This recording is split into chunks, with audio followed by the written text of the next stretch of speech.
Hey, what's going on YouTube? Today I'm going to be going over the basics of crafting in Last Epoch. It's quite simple, but some people don't understand some of the terminology and stuff, so I'm just going to kind of go over it and give you an idea of how to craft in this game and kind of show you how simple it actually is.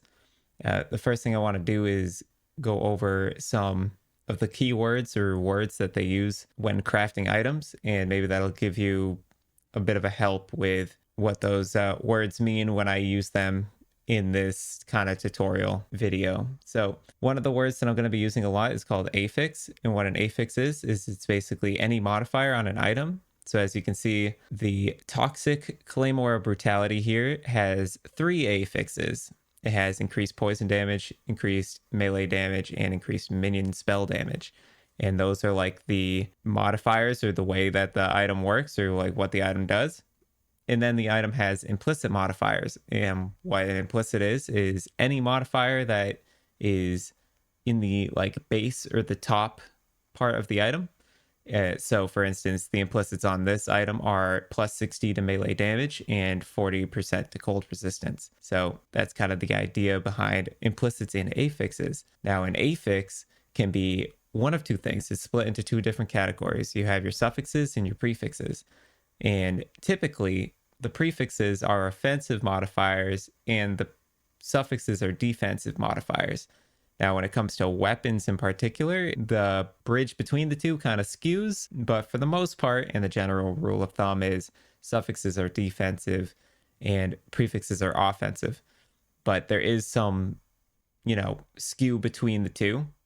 There are some defensive prefixes and some offensive suffixes. So it's not entirely true, but it's a general rule of thumb.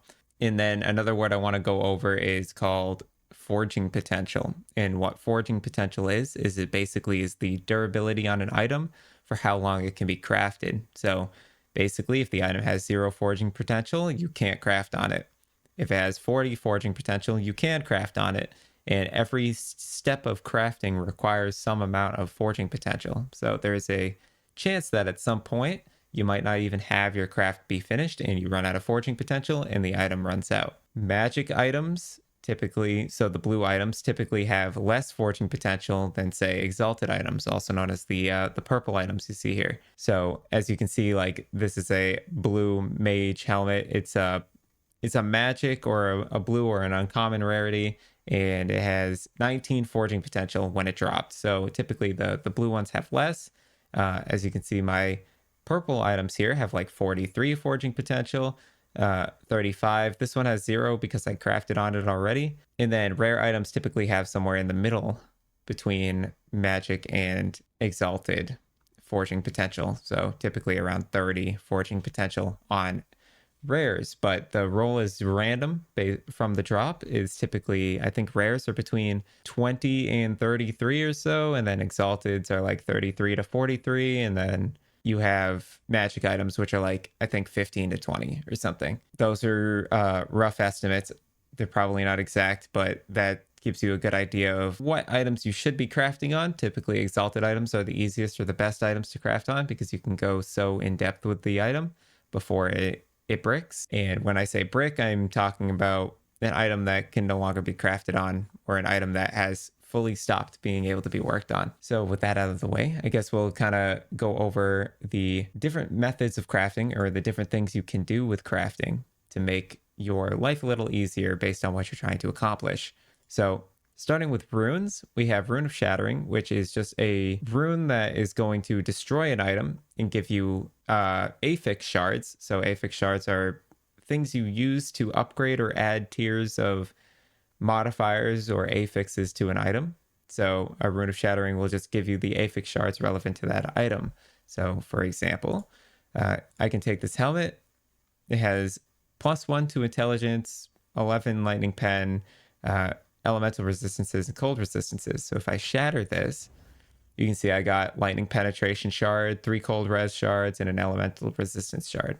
Now, the shards are typically random on what it gives you, but they are always related to the mods on the item. And typically, the higher the tier is, the more shards you're likely to get back. And I think forging potential also has something to do with it, but I'm not 100% positive on that. Moving on, we have Rune of Refinement. Rerolls the values of all affixes on an item within their tiers. So the items in this game, if you hold Alt over an item, will show you the range between the rolls that you can get on the tier. So as you can see here, I have, say, tier 6 increased poison damage, 240 to 304%. So this item could have rolled between 240 and 304% increased poison damage on that tier 6 drop only mod. And that could be, I could have picked this up and it could have been 240. I could have picked this up, it could have been 304.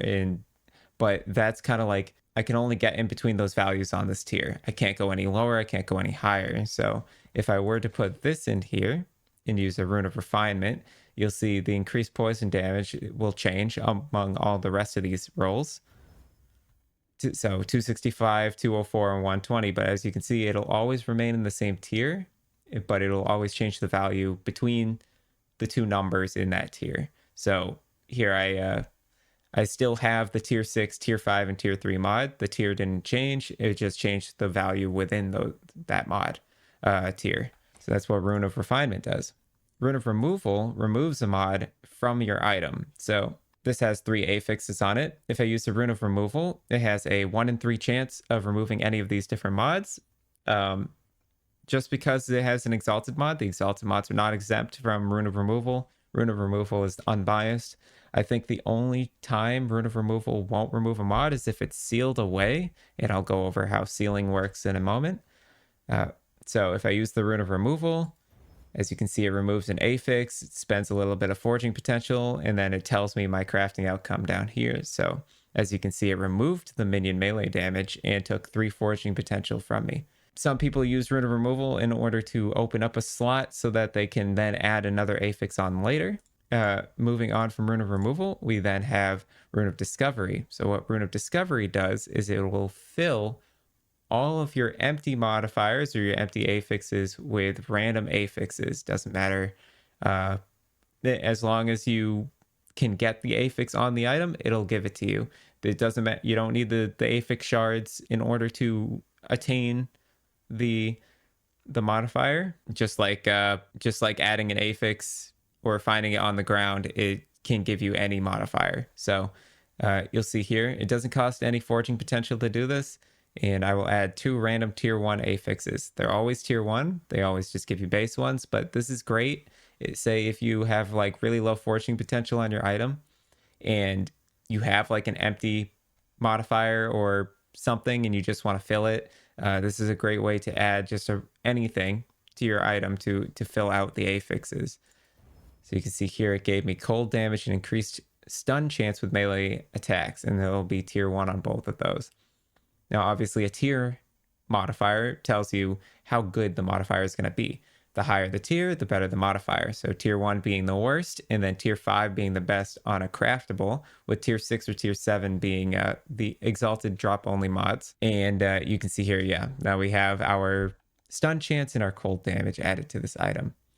And that did not take any of our forging potential. So again, Rune of Discovery is great if you're just trying to add some prefixes or affixes, to your item.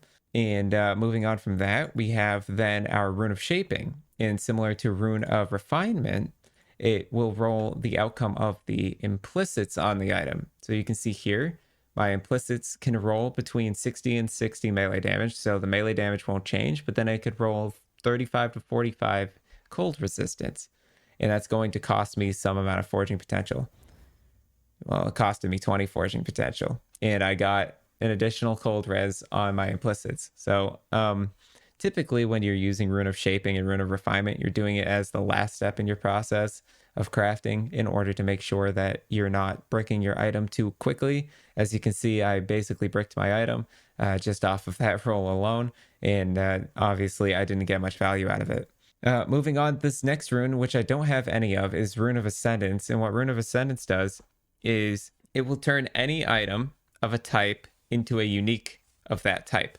So when I say type, I'm not talking about specific base types. So for instance, it will turn a relic into a random unique relic or set relic. It can do set. It can turn into a set item as well. but it's not as specific as turning a holy grail into a unique holy grail. Your holy grail can turn into anything. So, um, for example, here I have a Lyeth signet. It's a gold ring. It's a unique gold ring. I could make this by using Rune of Ascendance and using it on, say, a silver ring.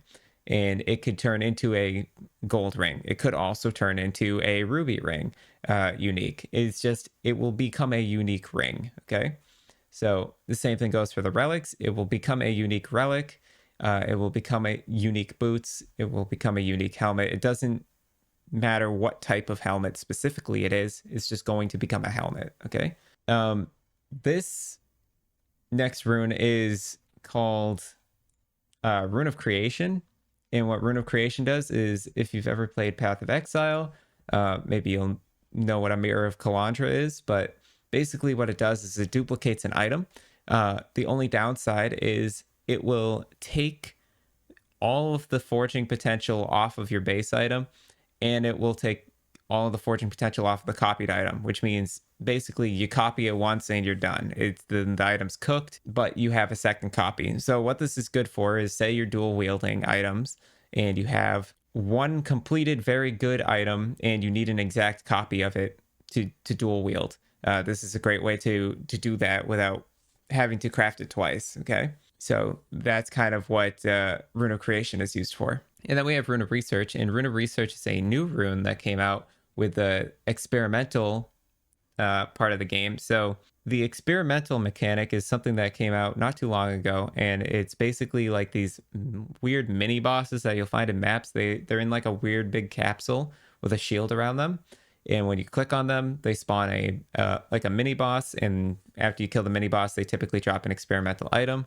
Let's see if I go to my stash if I have one. I think I have one. Yeah, so here's an experimented item. As you can see, it has cannot exist as a shard, tier 6, drop only, experimental affix. So it's that 3 seconds of haste after you use a traversal skill, increased effective haste on you. So what the Rune of Research will do is it'll seal that experimental affix on the item. So it'll move to its own slot, leaving its old slot open. So you'll basically get a free modifier on the boots. The experimental affix will become a 5th affix and give you an option to fill out that 5th affix. And if it is a suffix, you'll get an extra suffix. If it's a prefix, you'll get an extra prefix. And yeah, so that's how experimental mods kind of works. And typically, yeah, this is 1 to 20 forging potential. So be careful with it. It can, cost a lot to do that. And you might not have enough or much to work with post that to add extra mods to your item, right? So you have to consider, is it worth sealing an item? Typically, they're pretty rare. The Rune of Researches don't seem to be all that rare. They drop pretty commonly, at least as far as my experience has gone so far. So Rune of Research you can be a little more handy with. It's not a big deal. And but just do keep in mind that you do need to fill out that new affix. Otherwise, you haven't really done anything by sealing away a modifier, right? Okay, so going on to the glyphs in the game. There are only 5 glyphs right now, and they all do something different and interesting. So Glyphs of Hope is the first one. And what a Glyph of Hope does is it gives you a 25% chance that when you modify the outcome of an item. So let's say I want to upgrade the cold damage on this item. Okay, it costs 1 to 10 forging potential, and I have a 25% chance for Glyph of Hope to save me. It's going to spend the Glyph of Hope all the time, no matter what, but it has a 25% chance of not using forging potential. There we go. We actually hit it. So Glyph of Hope preserved forging potential. So that's what Glyph of Hope will do. That can come in handy most of the time when you're crafting something high end. You're going to be wanting to use Glyph of Hopes when upgrading always, because it'll give you the highest chance of making your item last longer in the crafting process. Then we have Glyphs of Chaos. And what Glyphs of Chaos do is they will upgrade and reroll a modifier. So say I don't want minion spell damage.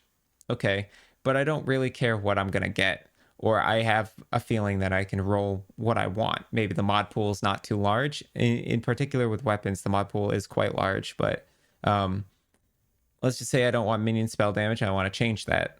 I can use the Glyph of Chaos and upgrade minion spell damage and see it rolled into a chance to apply frailty on melee hit. So it changes one modifier with another one, and but it will always keep the tier and upgrade it. So it's not like it's not going to downgrade down to tier 1. See how it went from tier 3 to tier 4, but it changed the modifier. And this modifier is random. You don't need the shard of the modifier for you to roll into it. You can roll into any modifier doing this. So for finding rare modifiers, it can be useful. Sometimes people will use Glyphs of Chaos and roll on them just so that they can shatter the item and get shards of that modifier. It's a way to like hunt affix shards, so something useful for it. And then we have Glyphs of Order, and Glyphs of Order are a little bit of a niche case. Typically you're not going to use them unless you have like a max roll that you want to preserve. So say this cold damage, I rolled 42 to 67. I could roll between those two on this tier. I rolled a 42, so that's on the low end.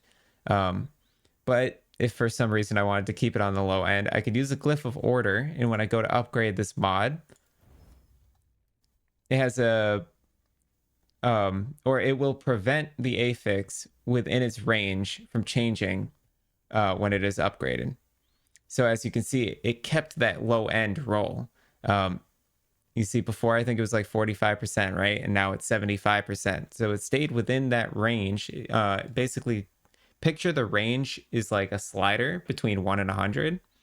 And when you use a Glyph of Order, it will keep that dial in that range, in that spot in the range when you upgrade the item. Otherwise, if you upgrade the item, it will just pick a number between the scale, right? So Glyph of Order is just keeping your position in that scale when you upgrade a modifier. So if you're like at 100 on the scale and you want to keep that 100 roll, you can use the Glyph of Order to keep that. Can be useful for refining. It doesn't cost anything extra, except for the fact that you can't use the Glyph of Hope when upgrading it. So consider that when using them. Honestly, they're a very niche case. I don't use them often. And then we have Glyph of Despair, which is a chance to seal an affix. So similar to the Rune of Discoveries, Rune of Research, it will take a modifier and it'll like pull the mod out and slot it into its own like 5th slot, and then you'll get an extra affix. So it's a way to make 5 affix items. It's hard to use these. First of all, they drop very unfrequently. They are quite rare. But also it's hard to use these because you need a lot of forging potential in order to like actually work on a 5th modifier on an item, unless it drops as like a 4 mod with like a bunch of mods you already want. So again, a very niche case, very powerful if you can use them correctly, but yeah, very hard to make work. Also, it's only a chance to seal, so that means that when you go to upgrade the affix, there's a chance you don't seal it. So typically when you're sealing a mod, it means you cannot change it again. So you want to try and seal it when you go tier 4 into tier 5 on crafting, right? So that you get the best rolled or the highest tier sealed away, so that you don't have to worry about it again. The main issue with that is there's a chance you just don't get it. So depending on how much you want that modifier to be sealed away, you might have to start trying to seal it at tier 1 when upgrading and hope for the best. Even then, you might still not hit it. So yeah, there is a chance that it's just not gonna go well. Let's see. Here, yeah, I guess I'll waste a Glyph of Despair. Okay, it's sealed. So as you can see, the tier didn't upgrade. Instead, it sealed it, which means you can only get tier 4 mods sealed in items. But now it's sealed, and now I can work on it some more. It's crazy that it's sealed, and you can see now the modifier is like a different color because it is sealed and cannot be modified. And then this last glyph is the Glyph of Insight. And what the Glyph of Insight does is it changes a prefix into an experimental affix. So you can upgrade an affix and it'll change into an experimental one. Now, I don't have any of these. Um, they seem pretty good, but basically, like how this has 3 seconds of haste after you use a traversal skill, that modifier is something you cannot find unless you find it through the experimental exile mages or the mini bosses, right? Glyph of Insight allows you to put one of these random mods on an item. So if you have a really good item, but you want like a specific experimental mod, or you want to try for an experimental mod, you can try to roll into it using Glyph of Insight. They seem very rare. I haven't found one yet, but they seem quite powerful because some of these experimental affixes are actually quite useful. The exact experimental affix it becomes and its tier are determined by the properties of the item. Which properties determine the affix? What is required for higher tiers can be discerned through experimenting and carefully studying the numbers of the items you experiment on. So basically what that's telling you is boots can roll boot experimental affixes, right? Gloves can roll glove experimental affixes. You're not going to get a belt experimental affix on boots. You can't do that. It's also important to point out that it's only for gloves, boots, and belts. And I think that's because experimental affixes only exist on those 3 base types currently. So something to keep in mind with that. Yeah, so moving on, I'm just going to kind of go over exactly what you would craft an item for, I guess. So say this is an item I found on the ground and I really like it. Okay, well, I want to have it have cold damage. Maybe I'm going for like cold damage over time build. Okay. Um, okay. So I want to add this affix to this. I collected these shards from, they sit in my crafting bank. I collected these shards. You can see here, you can click prefixes and you can look through all of your shards that you have collected. And it tells you how many you have access to on this side. And yeah, say I want cold damage. Okay. And then I'm going to use the Glyph of Hope to try and keep the foraging potential from going down. Okay, I'm now going to add the affix. Okay, you use 6 foraging potential, but we got our cold damage. Obviously, it's guaranteed that you're going to get that mod. Okay, we're going to use it again. -3 foraging potential, but we got the tier 2. Upgrade again, -10, but we got tier 3. And you can see you'll try... Okay, Glyph of Hope preserved my foraging potential. I'm going to try to like get that tier 5 roll.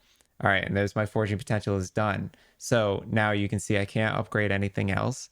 And that's the item. It's cooked. It's either I use it or I don't. Of course, I'm not going to use it on this build, but basically once it hits 0, you're done. So you have to pay attention to exactly how much foraging potential you have access to and weigh how much you want to craft on an item based on that.